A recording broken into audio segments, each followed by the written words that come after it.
بسم اللہ الرحمن الرحیم۔ السلام علیکم۔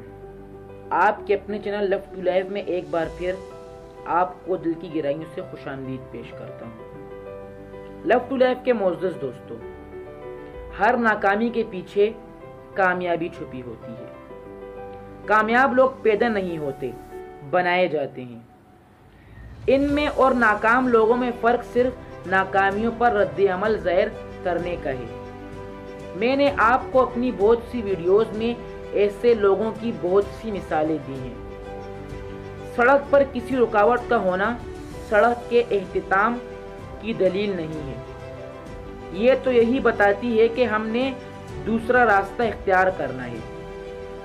اسی لیے میں نے لوگوں کو راستے بدلتے یا پھر ایک رکاوٹ کی وجہ سے کبھی گرتے اور بکھرتے بھی دیکھا ہے۔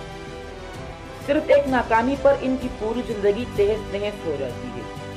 یاد رکھیں، یہ اللہ تعالیٰ کا طریقہ ہے کہ ہمیں وہ چیزیں سکھانے کا جو ہم عام طور پر نہیں سیکھتے۔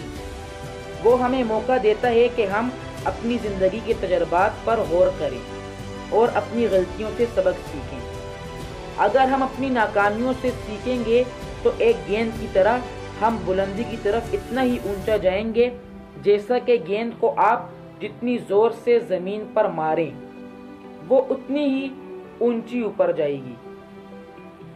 دوستو، جیتنے والے ہارنے والوں میں سے ہی نکلتے ہیں۔ بغیر تکلیف اٹھائے کچھ حاصل نہیں ہوتا۔ اب اس بات کا فیصلہ آپ پر ہے کہ آپ زندگی میں کہاں تک جاتے ہیں۔ جو کچھ آپ کے ساتھ ہوا، آپ نے اس کے ساتھ کیا کیا۔ ایک 46 سالہ شخص موٹر سائیکل کے حادثے میں جل گیا۔ اس کے 4 سال بعد ایک ہوائی حادثے میں اس کا نچلا دھڑ مفلوج ہو گیا۔ آپ کے خیال میں ان 2 المناک حادثوں کے بعد جنہوں نے اسے ناکارہ کر دیا تھا، اسے کیا کرنا چاہیے تھا؟ وہ ایک نہایت کامیاب، مقرر، ایک اچھا خاوند اور کامیاب بزنس مین بنا۔ کیا آپ اپنے آپ کو تصویر میں لا سکتے ہیں کہ آدھا دھڑ مفلوج ہونے اور ایک چمچہ اٹھانے، ٹیلی فون ملانے یا غسل خانے میں جانے کے لیے بھی آپ دوسروں کے محتاج ہوں، اور پھر بھی آپ رائٹ واٹر رافٹنگ کرتے ہوئے ہوا میں غوطہ لگائیں اور سیاسی مہم چلاتے ہوں؟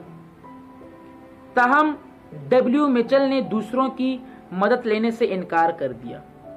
مچل نے دن رات اپنی زندگی کو دوبارہ حاصل کرنے کی کوشش کی۔ وہ ریاست کولیراڈو کے ایک چھوٹے سے شہر کا میئر منتخب ہوا۔ اس کے بعد اس نے اپنی خراب وضع، یعنی اس کے جسم کا 65% حصہ جلا ہوا تھا، کو اپنے لیے بے حد قیمتی سرمایہ بنایا اور کانگریس کا الیکشن لڑا۔ اپنی ابتدائی ظاہری حالات اور جسمانی چیلنجز کے باوجود مچل نے رائٹ واٹر رافٹنگ شروع کی۔ اس سے ایک خاتون سے محبت ہو گئی اور اس سے شادی کر لی۔ اس نے پبلک ایڈمنسٹریشن میں ایم اے کی ڈگری حاصل کی، اپنی فلائنگ کو جاری رکھا اور عوامی مقرر بنا۔ اس کا کہنا ہے کہ مفلوج ہونے سے پہلے میں 1000 کام کر سکتا تھا اور اب میں 9000 کام کر سکتا ہوں۔ اب یا تو مجھے 1000 کاموں کو نہ کرنے پر افسوس کرتے رہنا چاہیے یا پھر 9000 پر توجہ دینی چاہیے، اور ایسا کبھی نہیں ہوا کہ اس نے کسی کام کو چھوڑنے کا سوچا ہو۔ اب وہ تمام دنیا میں لوگوں کو امید کا پیغام دینے میں اپنا وقت صرف کرتا ہے۔ اگر آپ بہت احتیاط سے کھیلنا چاہتے ہیں تو آپ آگے بڑھنے کے بہت سے مواقع کھو دیں گے۔ اور قرآن مجید میں ارشاد ہے، کیا تم یہ گمان کیے ہوئے بیٹھے ہو کہ جنت میں چلے جاؤ گے، حالانکہ اب تک تم پر وہ حالات نہیں آئے جو تم سے اگلوں پر آئے تھے۔ انہیں بیماریاں اور تکلیفیں پہنچی اور وہ یہاں تک جھنجھوڑے گئے کہ رسول صلی اللہ علیہ وسلم اور اس کے ساتھ کے ایمان والے کہنے لگے کہ اللہ کی مدد کب آئے گی؟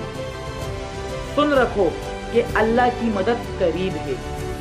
ناکامی حتمی نہیں ہوتی، کوئی بھی راتوں رات بھر میں کامیاب نہیں ہو سکتا، کوئی بھی ناکامیاں دیکھے بغیر اولمپک چیمپئن نہیں بن سکتا۔ جہاں آپ نے کوشش ترک کی وہیں آپ ناکام ہو گئے۔ آنے والے کل میں آپ زیادہ بہتر طریقے سے حالات کا مقابلہ کر سکتے ہیں۔ دوسروں کو اپنی تقدیر اور قسمت منتخب کرنے کا موقع مت دیجیے۔ صبر اور استقامت سے کام لے کر آپ اپنے خوابوں کو حقیقت کا روپ دے سکتے ہیں۔ جتنی سخت آزمائش اور مصیبت ہوتی ہے اتنا ہی بڑا اس کا فیصلہ ہوتا ہے، اور خدا جب کسی گروہ سے محبت کرتا ہے تو ان کو مزید نکھارنے اور کندن بنانے کے لیے آزمائش میں مبتلا کر دیتا ہے۔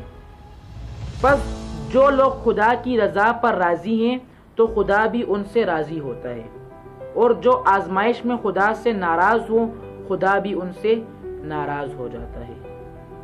اگر آپ کو ہماری ویڈیو پسند آئی ہو تو اسے لائک کریں اور اپنے دوستوں کے ساتھ بھی شیئر کریں، اور مزید اس طرح کی ویڈیوز دیکھنے کے لیے ہمارا چینل لیفٹ ٹو لائف بھی سبسکرائب کریں۔ تو ملیں گے آپ سے ہماری اگلی ویڈیو میں، تب تک کے لیے اپنا بہت خیال رکھیے گا۔ شکریہ۔